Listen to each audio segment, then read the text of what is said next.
For many Filipino gamers, the early 2000s wasn't just a time, it was a feeling.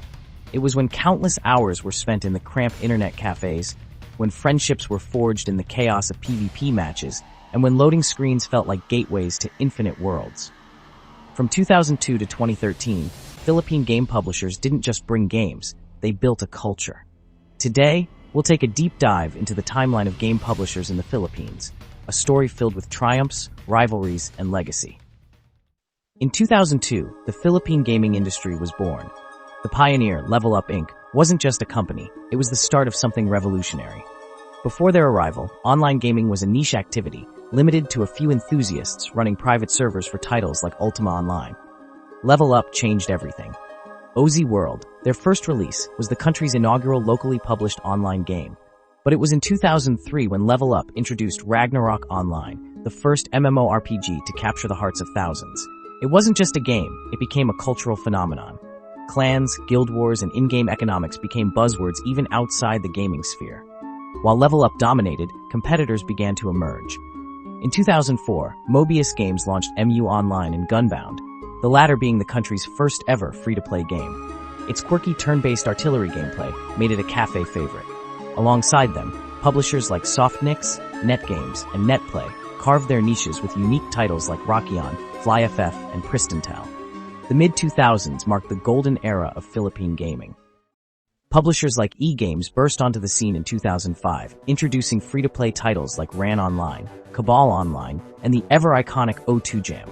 RAN Online became more than a game. Its campus-based gameplay and sprawling community turned it into a social platform for players of all ages. Not to be outdone, XPlay Online Games Inc., a subsidiary of IP E-Game Ventures, catered to casual gamers, publishing rhythm-based games like O2 Jam and Audition Dance Battle.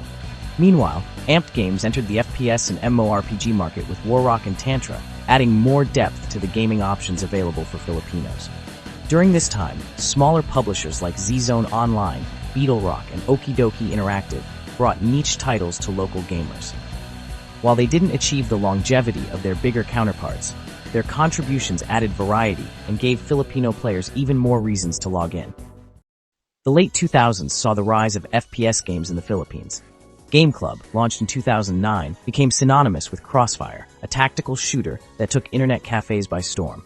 Alongside it, MyGame.ph introduced Special Force, further proving that FPS games could thrive in the Philippines' competitive gaming scene. Then came Garena, a game changer. By 2010, the Singapore-based publisher had entered the Philippine market, bringing with it the global phenomenon League of Legends.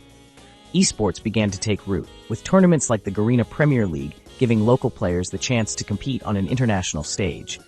But it wasn't just foreign titles that captured attention. In 2010, Nexus Pixels Entertainment Studio launched Pacifica Online, a Philippine-developed MMORPG. Though modest in scale, it represented the burgeoning potential of Filipino developers in an industry dominated by international giants. As the 2010s rolled in, the gaming industry began to shift. PlayPark, the Southeast Asian gaming portal, made its mark by opening MapleStory SEA servers to Philippine players in 2012. The shared servers with Singapore and Malaysia blurred regional boundaries, giving Filipino gamers access to an even larger community. Around the same time, Cherry Credits brought Dragon Nest to the local market, redefining action MMORPGs with its fast-paced combat and vibrant visuals. Meanwhile, newer publishers like Massive Gaming dabbled in FPS and MMORPG titles, albeit with less success as the market shifted towards mobile gaming. By 2013, the gaming landscape had changed dramatically. While many publishers thrived in the early years, others struggled to adapt to new trends. The rise of mobile gaming and the transition to free-to-play models led to the decline of several once prominent names. The industry was moving forward, but not without leaving a trail of cherished memory. Though times have changed and the industry has evolved, the legacy of these publishers remains in the hearts of those who lived it. So, the next time you hear someone talk about Ragnarok, CrossFire, or RAN Online, remember, they're not just games, they're pieces of our history. This has been a nostalgic dive into the golden age of Philippine game publishers. Don't forget to like, share, and subscribe for more trips down memory lane.